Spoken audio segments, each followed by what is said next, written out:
Saya Ana Septaniar, saya dari kelompok 1. Kami dari kelompok 1 yaitu Eskul Eskukumber, sebelum memulai presentasi akan memberikan yel-yel kami. Mari teman-teman, 1, 2, 3. Eskul Eskukumber. Acu, acu, Acu, acu, acu, Cu, acu, acu, Eskul Eskukumber. Seperti itu yel kami. Nah, BMC adalah strategi dalam manajemen yang merangkum proses bisnis berupa visual chart yang terdiri dari 9 elemen atau 9 blok. Nah, yaitu fokusnya tentang siapa yang akan menjadi target bisnis atau target konsumen yang akan kita layani, siapa mereka, apa keinginan dan kebutuhan mereka, dan kepada siapa kita menjual produk dan jasa. Nah, hal ini penting karena akan berpengaruh pada langkah yang akan kita ambil selanjutnya, baik itu harga, tampilan, kemasan, nilai maupun layanan. Sebuah produk sebagus apapun modelnya, kalau tidak mampu menarik perhatian pelanggan, akan berdampak buruk pada usaha kita. Di dunia usaha, kita tidak bisa memuaskan semua tipe konsumen. Harus ada konsumen tertentu yang kita perlakukan lebih atau memfokuskan value yang telah kita ciptakan.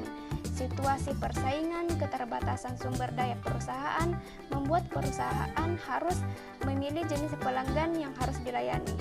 Nah, pelanggan yang kita layani kemudian kita bagi menjadi segmen-segmen sesuai dengan layanan atau produk yang akan kita berikan. Inilah yang disebut dengan segmentasi pelanggan. Terdapat 5 jenis segmen pelanggan. Yang pertama, mass market, yang kedua, niche market, yang ketiga, segmented, dan yang keempat, diversified, dan yang kelima, multi-site. Nah, pada kelompok kami memiliki customer segmen yaitu anak-anak, wisatawan, pecinta permen, toko-toko permen, dan warung-warung kecil. Nah, pada BMC kami secara spesifik, anak-anak sudah pasti identik dengan permen. Jadi sudah jelas sasaran dan targetnya adalah anak-anak. Dan yang kedua, wisatawan. Makassar Delight Narnia adalah produk permen yang memiliki rasa yang khas buatan dari Makassar. Itu yang membuat wisatawan penasaran dengan rasanya, lalu membelinya untuk dibawa pulang ke negara asalnya. Nah, yang untuk toko permen dan warung-warung kecil termasuk ke mass market atau pasar-pasar umum. Sedangkan niche market atau pasar ceruk termasuk toko oleh-oleh. Perkenalkan, nama saya Nurul Sari. Saya salah satu anggota kelompok dari Eskul Eskukumber. Jadi kami menggunakan bahan dasar pewarna dari permen Dilek ini, yaitu buah segar. Kami mendapatkan buah segar ini di pasaran dan sangat mudah dijangkau. Selain sangat mudah dijangkau, harganya juga sangat murah. Nah, mengapa kami menggunakan pewarna makanan dari buah? Selain warnanya sangat cantik, sehat juga, menggunakan bahan dasar buah juga bisa membuat permen yang kami buat itu tahan lama. Saya atas nama Miftaul Horia menjelaskan tentang di dalam struktur cost struktur.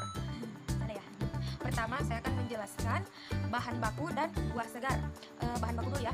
Bahan baku yang dibutuhkan untuk membuat produk ini, yang dibutuhkan adalah air 130 ml untuk gula, air lemon 1,5 sendok makan, terus gula pasir 280 gram, berasa stroberi atau kalian bisa gunakan buah-buah segar seperti buah naga, buah stroberi, buah nanas sesuai selera kalian masing-masing.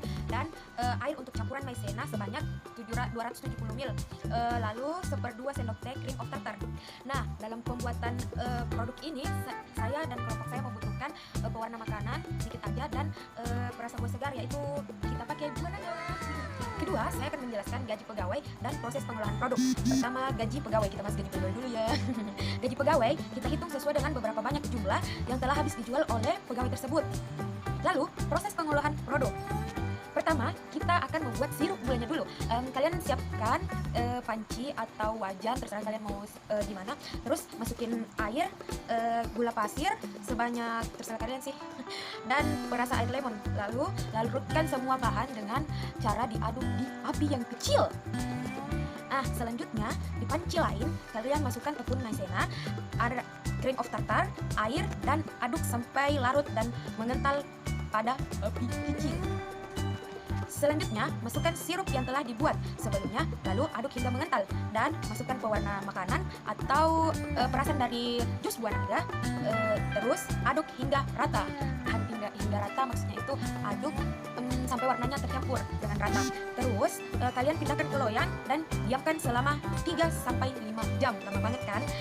Terus setelah didiamkan, taburi tepung maizena di atas loyang atau juga bisa di tempat pemotongan yang kayu itu. Terus kalian taruh adonan tersebut di atas loyang yang ada tepung maizenanya, lalu kalian potong deh. Jangan lupa pisau yang kalian pakai memotong untuk produk ini ditaburi sedikit tepung maizena ya, agar pada saat memotong produk tersebut tidak lengket di pisau. Nah, ketiga itu biaya marketing dan biaya pemasaran. Pertama saya akan menjelaskan biaya marketingnya. Pertama itu ada air galon. Saya pakai dengan kelompok saya itu air galon yang harganya 1 galon itu 5.000. Terus air lemon, lemonnya sih 5.000 ya. Gula pasir 5.000, perasa atau buah-buahannya itu 5.000, tepung maizenanya juga 5.000, cream of tartarnya juga harganya 5.000. Terus kita total semuanya. Jadi total dalam pembuatan permen ini cuma membutuhkan budget sebesar 35.000. Selanjutnya adalah biaya pemasaran. Di packing dalam plastik dengan isi satu plastik itu 8 potong permen yang tadi. Lalu dalam plastik tersebut kan ada 8 potong. Satu plastik itu kita jualnya 5.000. Terus kan dari harga 35.000 tadi, harga dari bahan tadi sebesar 35.000 itu kita bisa dapat 15 plastik yang berisi 8 buah permen tersebut. Jadi kita kan jual permennya sebungkus itu 5.000. Terus yang terbuat itu 15 bungkus plastik. Jadi kalian kali aja deh 5 dikali 15, itu deh hasilnya.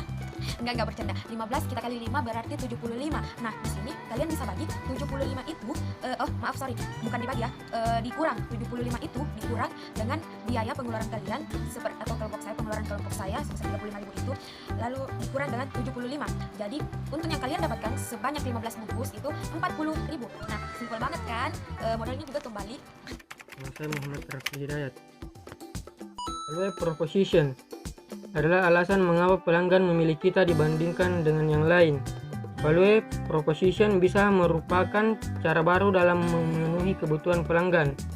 Secara praktis, value proposition dapat merupakan harga yang murah, pengiriman tepat waktu, pembayaran yang fleksibel, kualitas barang, kualitas layanan, dan lain-lainnya. Nilai dari suatu produk didapatkan dari inovatif, produk baru, atau mirip dengan produk lama yang telah ditawarkan oleh perusahaan lain dengan fitur tambahan. Value proposition menciptakan nilai tambahan untuk segmen pelanggan melalui campuran elemen yang berbeda. Nilai tambahan dapat dikategorikan menjadi dua, yaitu kualitatif dan kuantitatif. Contoh dari nilai kuantitatif adalah harga lebih murah, jumlah produk yang didapatkan, dan lama pelayanan lebih cepat. Sedangkan kualitatif adalah desain yang lebih bagus, kualitas produk lebih awet dan mudah didapatkan.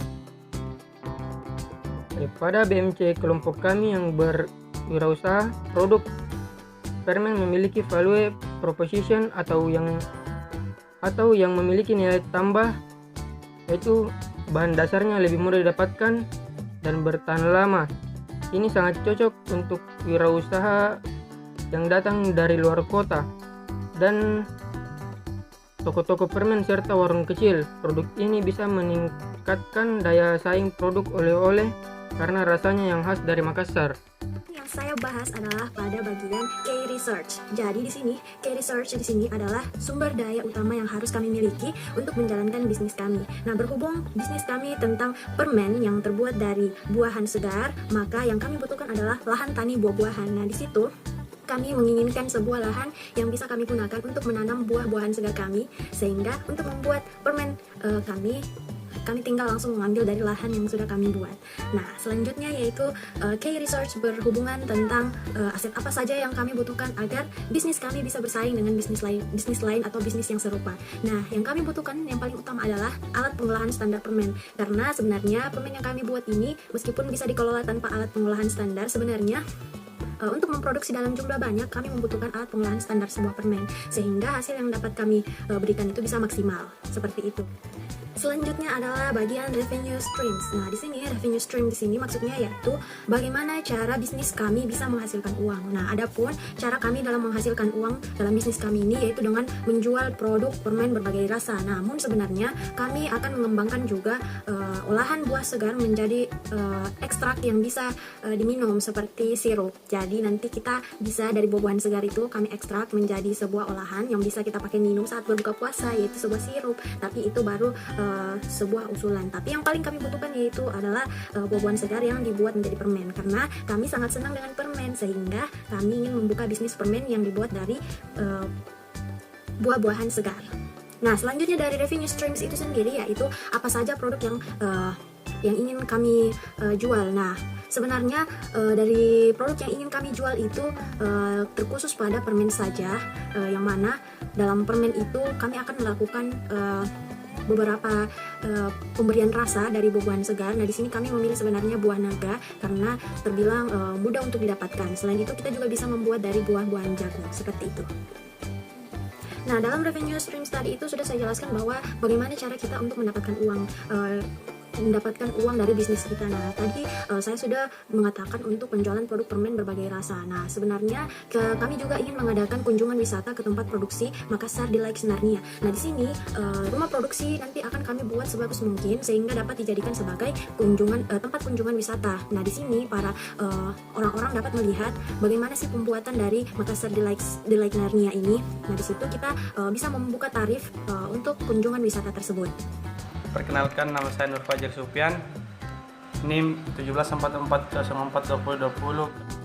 Berhubung dengan rusaknya video yang diberikan oleh saudara Fajri, maka saya akan melanjutkan tentang channels. Nah, di sini channels adalah bagaimana cara pelanggan dapat mengetahui produk atau jasa yang kami tawarkan atau bisnis kami tawarkan.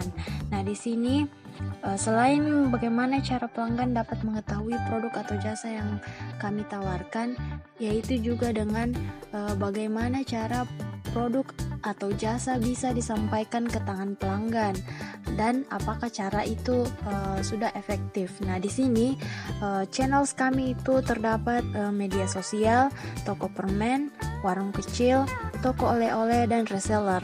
Nah, media sosial di sini sendiri kami menggunakan Instagram. Jadi kami akan membuat Instagram khusus produk kami, yang mana Instagram tersebut nanti akan berubah menjadi akun bisnis yang bisa menyebarkan produk-produk kami melalui iklan-iklan di media sosial. Selanjutnya ada toko permen. Nah, toko permen ini kami menstrategikan kepada toko-toko kecil yang biasanya menjual permen-permen seperti yang berada di dekat sekolah. Biasanya anak-anak kecil itu sangat menyukai permen. Kemudian ada warung kecil. Nah, warung kecil ini bisa kita temukan seperti toko-toko kecil yang berada di pinggir jalan. Kami akan memasang atau memberikan produk kami kepada warung-warung kecil tersebut untuk dipasarkan, karena biasanya banyak pengendara yang berhenti untuk sekedar membeli permen di warung-warung kecil. Selanjutnya adalah toko oleh-oleh. Nah, toko oleh-oleh di sini yaitu merupakan suatu produk yang kami buat, ingin kami jadikan khas dari daerah Makassar. Nah, maka dari itu kami menargetkan toko oleh-oleh sehingga produk yang kami jual bisa menjadi ciri khas yang dapat dijadikan sebagai oleh-oleh. Kemudian ada reseller. Nah, di sini kami ingin menggunakan reseller. Reseller ini kami harapkan dapat menjual produk kami di lokasi-lokasi yang tidak dapat kami jangkau atau toko-toko jangkau, misalnya reseller di sekolah. Nah, kami ingin pemuda-pemudi yang ingin berbisnis sejak awal memulai dengan menjual produk kami sebagai reseller di sekolah-sekolah mereka, sambil belajar juga sambil berdagang. Nah, selain di sekolah, biasanya kami juga reseller itu berada pada tempat-tempat yang pelosok yang sulit untuk dijangkau, sehingga kami harapkan dengan adanya reseller tersebut bisa menjadi pembuka lowongan keberhasilan produk yang kami buat. Selanjutnya adalah customer relationship. Customer relationship adalah cara untuk selalu terhubung dengan pelanggan. Kelompok kami melakukan diskon dan promo ke toko-toko permen dan toko oleh-oleh. Di sini, pemilik toko permen dan toko oleh-oleh diberikan diskon dan promo agar mau memasarkan produk yang kami hasilkan kepada pengunjung pada toko-toko tersebut, sehingga mereka merasa ingin membeli dalam jumlah yang banyak lalu memasarkannya kembali. Dengan begitu, kita dapat selalu terhubung dengan pelanggan. Kemudian, cara untuk memastikan pelanggan puas setelah menggunakan produk atau jasa yang Anda jual. Nah, di sini kami memilih untuk melakukan testimoni melalui media sosial. Jadi kami memiliki media sosial di Instagram yang mana nanti akan kami post testimoni atau tanggapan-tanggapan orang-orang mengenai produk yang kami jual atau permen yang kami jual, sehingga kami dapat mengetahui tingkat kepuasan yang dirasakan oleh para customer. Perkenalkan, nama saya Akmal Haq dengan NIM 17440410004, kelompok 1 kewirausahaan.